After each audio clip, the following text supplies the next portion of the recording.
আসসালামু আলাইকুম রহমতুল্লাহ। আজ আমি তোমাদের সাথে একটি বিষয় নিয়ে কথা বলতে চাই, যা আমাদের প্রত্যেকের জীবনের সাথে গভীরভাবে জড়িত। সেটা হলো আমাদের রিজিক। আমরা সবাই চিন্তায় থাকি, রিজিক কোথায়, কিভাবে আসবে, কতটুকু আসবে। তুমি কি কখনো ভেবে দেখেছো এই রিজিকের ফয়সালা কিভাবে হয়? আমরা অনেক চেষ্টা করি, দৌড়ঝাঁপ করি, কিন্তু কখনো কখনো মনে হয় সব বন্ধ হয়ে গেছে।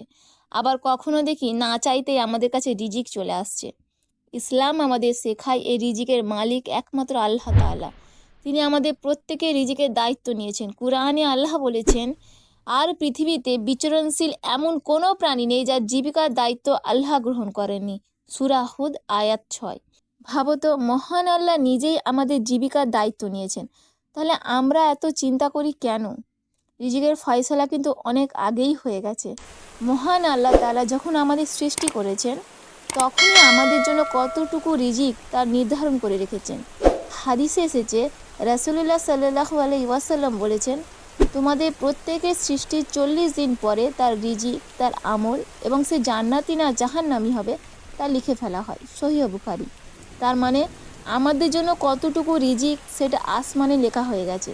কিন্তু এর মানে কি আমরা বসে থাকবো, কোনো চেষ্টা করব না? মোটেই না।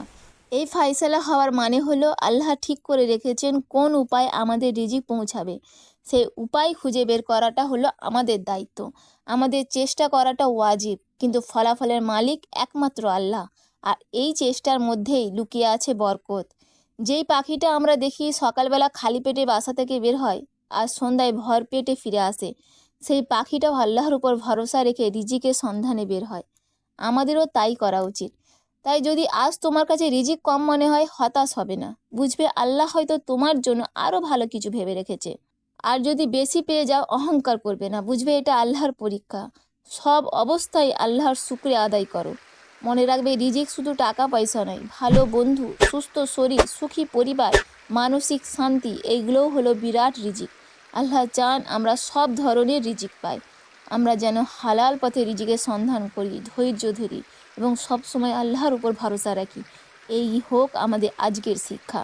আল্লাহ আমাদের সবাইকে হালাল ও বরকতময় রিজিক দান করুন। আমিন।